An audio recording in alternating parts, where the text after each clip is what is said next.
വന്നിരിക്കുന്നത് ഇഡ്ഡലിപ്പൊടിയുടെ റെസിപ്പി ആയിട്ടാട്ടോ. അതിനായിട്ട് 50 ഗ്രാം അളവിലാണ് ഞാൻ പൊട്ടുകടല, കടലപ്പരിപ്പ്, ഉഴുന്നുപരിപ്പ്, ചെറുപയറ്റിൻ പരിപ്പ് അതായത് പായസപ്പരിപ്പും ചേർത്ത് നന്നായിട്ട് ഒരു ചട്ടിയിലിട്ട് ചൂടാക്കിയെടുക്കണം.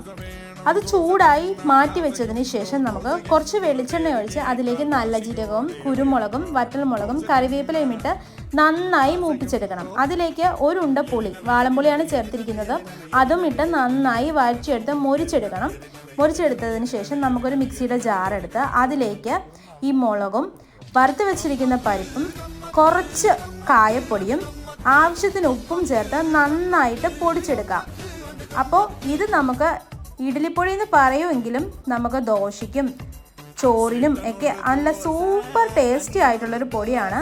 ദോശ ഉണ്ടാക്കുമ്പോൾ അതിൻ്റെ മേളിൽ ഇതുപോലെ തൂവി കൊടുത്ത് കുറച്ച് നെയ്യും കൂടി ഒഴിച്ചു കൊടുക്കുകയാണെങ്കിൽ നല്ല സൂപ്പർ ടേസ്റ്റി ആയിട്ട് ഒരു കറിയില്ലാതെ നമുക്ക് ദോശയൊക്കെ കഴിക്കാം.